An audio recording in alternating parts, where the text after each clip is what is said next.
वो कौन से 4 मुर्दे थे जिनको हजरत ईसा अलैहिस्सलाम ने जिंदा फरमाया? नंबर 1, आज़र।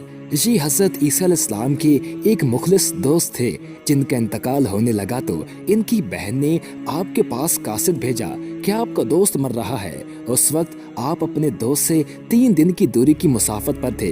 आज़र के इंतकाल व दफन के बाद हजरत ईसा अलैहिस्सलाम वहां पहुंचे और आज़र की कब्र के पास तशरीफ ले गए और आज़र को पुकारा तो वो जिंदा होकर अपनी कब्र से बाहर निकल आए और बरसों जिंदा रहे और साहिबे औलाद भी हुए।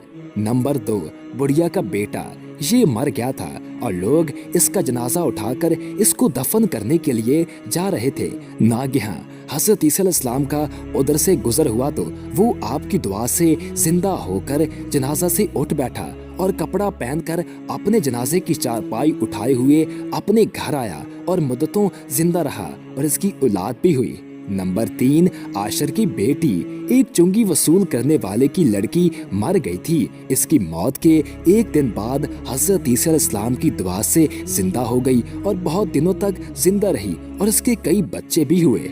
नंबर 4, हजरत साम बिन नूह। ऊपर के तीनों मुर्दों को आपने जिंदा फरमाया तो बनी इसराइल के शरीरों ने कहा कि ये तीनों दर हकीकत मरे हुए नहीं थे बल्कि इन तीनों पर सख्ता तारी था, इसलिए वो होश में आ गए। लिहाजा आप किसी पुराने मुर्दा को जिंदा करके हमें दिखाइए तो आपने फरमाया कि हजरत साम बिन नूह अलैहिस्सलाम को वफात पाए हुए 4000 बरस का जमाना गुजर गया। तुम लोग मुझे उनकी कब्र पर ले चलो, मैं उनको खुदा के हुक्म से जिंदा कर देता हूँ। आपने उनकी कब्र के पास जाकर इसमें आजम पढ़ा तो फौरन ही हजरत साम बिन नूह अलैहिस्सलाम कब्र से जिंदा होकर निकल आए और घबराए हुए पूछा कि क़यामत कायम हो गई। फिर वो हजरत ईसा अलैहिस्सलाम पर ईमान लाए। फिर थोड़ी देर बाद उनका इंतकाल हो गया।